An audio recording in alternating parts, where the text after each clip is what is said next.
Good evening students.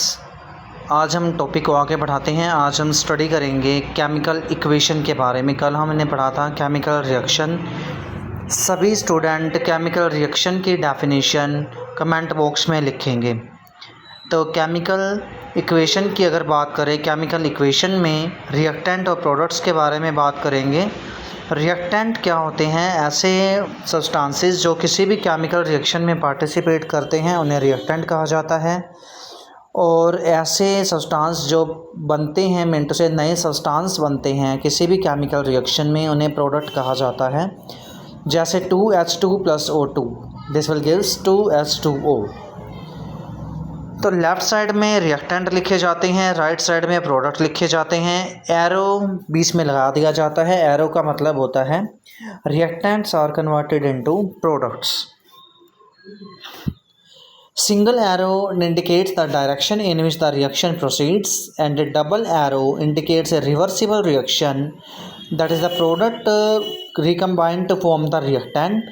A plus sign is inserted between the two or more reactants or the product formed if the reactions are carried out under the specific conditions of the temperature, pressure, catalyst. Then these conditions are also mentioned on the arrow. Plus sign का use किया जाएगा reactant के बीच में या product जो भी बनेंगे आपके, अगर रिएक्शंस किसी भी स्पेसिफिक कंडीशन जैसे टेम्परेचर, प्रेशर, कैटलिस्ट के अंडर लेके आएंगे। मीन्स कोई पर्टिकुलर टेम्परेचर है आपका, कोई पर्टिकुलर प्रेशर है, कैटलिस्ट है, तो इन्हें भी एरो के ऊपर रिप्रेजेंट किया जाएगा। केमिकल इक्वेशन को और भी ज़्यादा इंफॉर्मेटिव बना सकते हैं हम फिज़िकल स्टेट्स की मेंशन करके। अगर गैस की फॉर्म में है प्रोडक्ट तो स्मॉल g लिखा जाएगा, और आप एरो का एक सिंबल लगा सकते हो जो कि डबल अपवर्ड वाला एरो होगा। अगर प्रोडक्ट फॉर्म क्या है? प्रेसिपिटेट। प्रेसिपिटेट की बात करें तो एक ऐसा सब्सटेंस होता है जो किसी भी केमिकल रिएक्शन में फॉर्म होता है और वो इंसोल्यूबल होता है और वो नीचे बैठ जाता है, तो डाउनवर्ड वाला एरो रिप्रेजेंट करेगा प्रेसिपिटेट को। Balancing a chemical equation. Chemical equation को बैलेंस करने की बात करें तो केमिकल इक्वेशन की बैलेंस बेस्ड है law of conservation of mass पर।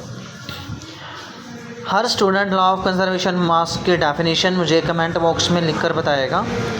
कौन कौन से स्टेप्स इन्वॉल्व होंगे बैलेंस करने के लिए केमिकल इक्वेशन को। फर्स्ट ऑफ ऑल क्या लिखा जाएगा? वर्ड इक्वेशन लिखेंगे, मिनटों से वर्ड्स लिखें। Magnesium + oxygen, this will gives magnesium oxide. After that इनके केमिकल नेम्स लिखे जाएंगे, जैसे मैग्नीशियम Mg, ऑक्सीजन का सिंबल O2, मैग्नीशियम ऑक्साइड का MgO। After that count the number of the atoms of the element occurring on the left hand side and right hand side in this equation. Magnesium का क्या है? एक है, एक component है। Oxygen के कितने मॉलिक्यूल हैं? 2 हैं। प्रोडक्ट में Mg का 1 है। इसी तरह से ऑक्सीजन का भी क्या है? 1 मॉलिक्यूल है। सबसे पहले हम क्या करेंगे? To balance a chemical equation, first draw the boxes around each formula. Don't change anything inside the boxes while balancing the equation. Choose a reactant or a product which has the maximum number of atoms in it, that is compound. Select the element which has the maximum number of atoms, मतलब कि जिसमें सबसे ज़्यादा atoms होंगे आप उसे select करोगे। For example यहाँ पे MgO है, वो ये सबसे कॉम्प्लेक्स लग रहा है, मतलब कि इसमें एटम्स भी काफ़ी ज़्यादा लग रहे हैं, तो इसको बैलेंस करेंगे। 2 लगा देंगे क्योंकि MgO के पास कितने मॉलिक्यूल थे? 2। तो मैग्नीशियम के पास 1 है, प्रोडक्ट में कितना है? 2 लगा दिया, तो ऑक्सीजन भी 2 हो गए, मैग्नीशियम भी क्या हो गए? 2 हो गए।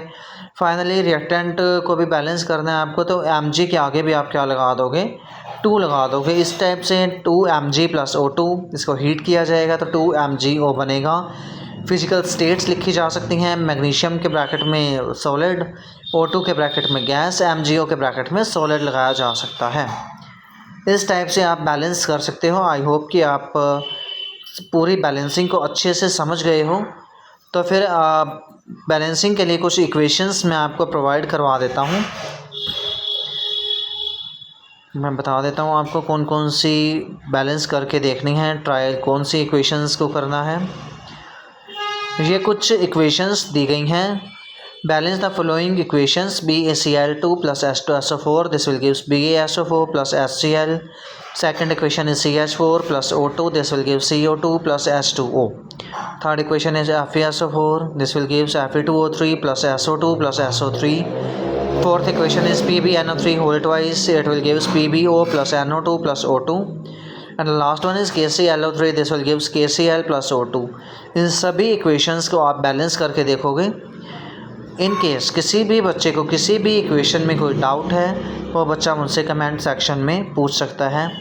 तो थैंक यू स्टूडेंट्स, आज हमने बैलेंसिंग इक्वेशंस के बारे में पढ़ा। किसी भी बच्चे को कोई डाउट हो they can ask me, and please मेरा चैनल सब्सक्राइब कर लीजिए, बेल आइकन को प्रेस कर दीजिए, वीडियो लाइक और शेयर ज़रूर कर दीजिए, जिससे कि मुझे भी मोटिवेशन मिलता रहे और आपको फ्री ऑफ कॉस्ट ये कंटेंट अवेलेबल करवाता रहूँ।